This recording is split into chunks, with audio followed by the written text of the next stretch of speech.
बड़ा ही पवित्र अवसर है जब हम यहाँ बैठकर धर्म सम्राट स्वामी करपात्री जी महाराज की जयंती वर्धंती मना रहे हैं। धर्म सम्राट स्वामी करपात्री जी महाराज भारतीय धर्म क्षितिज के वे सूर्य थे जिन्होंने सनातन धर्म की आज के प्रसंगों में व्याख्या हम सबको सुलभ कराई थी। वे ही हैं जिनके द्वारा बोई गई फसल आज बहुत सारे लोग काट रहे हैं। जब भारत देश आज़ाद हो रहा था उस समय ये चर्चा पूरे देश में चल रही थी कि स्वतंत्र भारत देश किस दिशा में चलेगा। कुछ लोग कहते थे कि ये धार्मिक होना चाहिए, कुछ लोग कहते थे कि धर्म नहीं होना चाहिए, कुछ लोग कहते थे कि धर्मनिरपेक्ष होना चाहिए और बहुत तरह की मान्यताएं थी। तब ऐसे समय में पूज्यपाद धर्म सम्राट स्वामी करपात्री जी महाराज आगे आए। यद्यपि वे दंडी सन्यासी थे, यद्यपि वे वैराग्य से ओतप्रोत थे, यद्यपि वे तप और तितिक्षा में आगे बढ़े हुए थे, लेकिन जब उन्होंने देखा कि इस समय धर्म को एक नए व्याख्यान की आवश्यकता है, इस समय एक धार्मिक नेतृत्व की आवश्यकता है, तो वे आगे आए और उन्होंने धर्म सापेक्ष पक्षपात विहीन राज्य की स्थापना के लिए आवाज दी और राम राज्य परिषद दल के माध्यम से उन्होंने भारत में भारतीय सनातन धर्मियों में अस्मिता जगाने की कोशिश की। उन्होंने कहा कि हम धर्म सापेक्ष ही हो सकते हैं, धर्मनिरपेक्ष नहीं हो सकते हैं, क्योंकि जो धर्म है वो धर्मी के साथ उसी तरह से जुड़ा हुआ है जैसे शक्ति और शक्तिमान एक साथ जुड़े हुए हैं। शक्तिमान शक्ति के बिना नहीं हो सकता है और शक्तिमान के बिना शक्ति नहीं हो सकती। भगवान आदि शंकराचार्य जी ने यही बात सौंदर्य लहरी में बताई। शिवः शक्त्या युक्तो यदि भवति शक्तः प्रभवितुम न चेदेवं देवो न खलु कुशलः स्पंदितुमपि। शक्ति और शक्तिमान का जो अभेद संबंध है, धर्मी और धर्म का भी वैसा ही संबंध है। धर्मी धर्म के बिना नहीं हो सकता है और धर्म धर्मी के बिना अनुष्ठित नहीं हो सकता है। महाराज श्री उसी की व्याख्या में हम लोगों को बताते हैं कि जैसे आग का धर्म है जलाना, अगर जलाना आग छोड़ दे तो क्या वो आग रहेगी?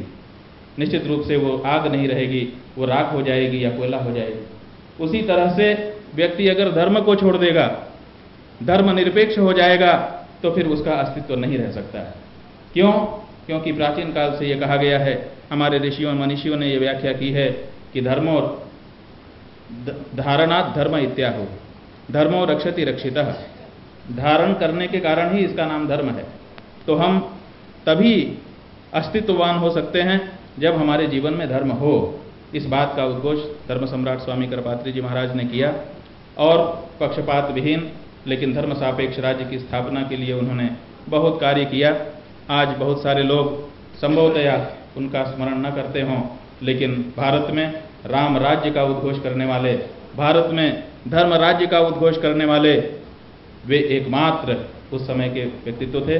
और उन्होंने अपने ग्रंथों के द्वारा, अपने प्रवचनों के द्वारा संसार में जितने मतवाद हैं, समाज के संचालन के लिए जितनी पद्धतियां हैं, उन सब का आलोड़न विलोड़न किया और उसकी आलोचना करके उन्होंने ये निकाल करके रख दिया कि भारतीय हिंदू जो पद्धति है, सनातन धर्म की जो राज्य पद्धति है, वह राज्य पद्धति ही सर्वश्रेष्ठ है और उसी के द्वारा प्रत्येक व्यक्ति का कल्याण हो सकता है। लेकिन समय की बात है, आज पूज्यपाद धर्म सम्राट स्वामी करपात्री जी महाराज की बात नहीं हम लोगों के बीच में दिखाई देती है, लेकिन ऐसा नहीं है कि उनकी बात समाप्त हो गई। बहुत सारे लोग उन्हीं की बातों का लाभ आज राजनीतिक क्षितिज पर प्राप्त कर रहे हैं, हिंदुओं का ध्रुवीकरण करके उनके वोट पाना चाहते हैं। लेकिन पूज्यपाद महाराज श्री धर्म सम्राट स्वामी करपात्री जी के पास रहे और रहे ही नहीं। यद्यपि पूज्यपाद महाराज श्री ब्रह्मलीन ज्योतिष पीठाधीश्वर जगद्गुरु शंकराचार्य ब्रह्मलीन स्वामी ब्रह्मानंद सरस्वती जी महाराज के शिष्य थे, और उन्हीं के शिष्य धर्म सम्राट स्वामी करपात्री जी महाराज भी थे। इस दृष्टि से देखा जाए तो पूज्यपाद महाराज श्री उनके गुरु भाई थे, लेकिन महाराज श्री उनके प्रति आदर की बुद्धि रखते थे।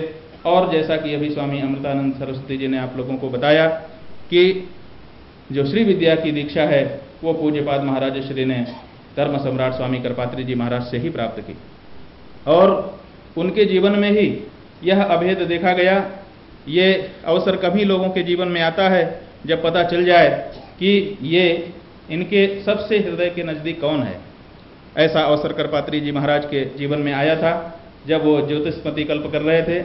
उस समय वैद्यों ने उनको सुझाया कि अब एक ही व्यक्ति आपके पास 40 दिनों तक आ सकता है जो आपके सबसे नज़दीक हो, जो आपकी सब बातों को समझता हो और जिसको आप समझते हो कि वो आपके लिए सही है, उसका चुनाव आप कर लीजिए।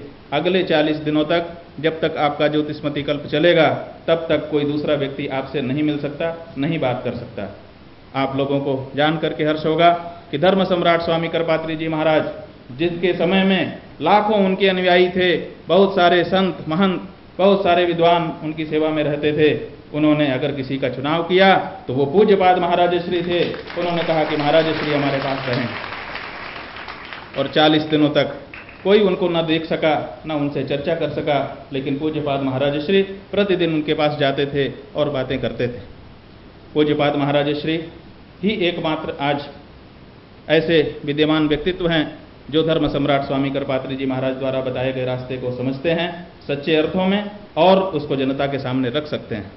महाराज श्री के द्वारा ही धर्म सम्राट स्वामी करपात्री जी महाराज द्वारा जो धर्म के संरक्षण की दिशा में कदम उठाए गए थे उनको आगे बढ़ाया जा रहा है। इसीलिए धर्म सम्राट स्वामी करपात्री जी महाराज के समय से ही उन्होंने जब राम राज्य परिषद का निर्माण किया, भारत में धर्म राज्य की स्थापना का विचार किया, तो उन्होंने उस परिषद का प्रथम अध्यक्ष पूज्यपाद महाराज श्री को बनाया। इसलिए 1950 ईस्वी में पूज्यपाद महाराज श्री राम राज्य परिषद के प्रथम अध्यक्ष के रूप में सारे भारत में घूमे और लोगों को जागरूक बनाया।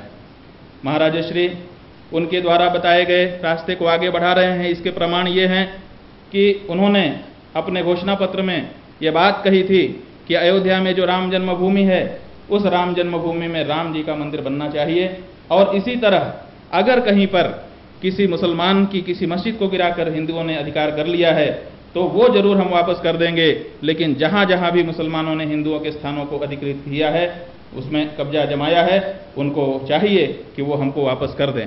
और महाराज श्री ने उस बात को आज तक बढ़ा करके रखा है, और आप सब इस बात को जानते हैं कि महाराज श्री ने राम जन्मभूमि के लिए बहुत बड़ी लड़ाई लड़ी है।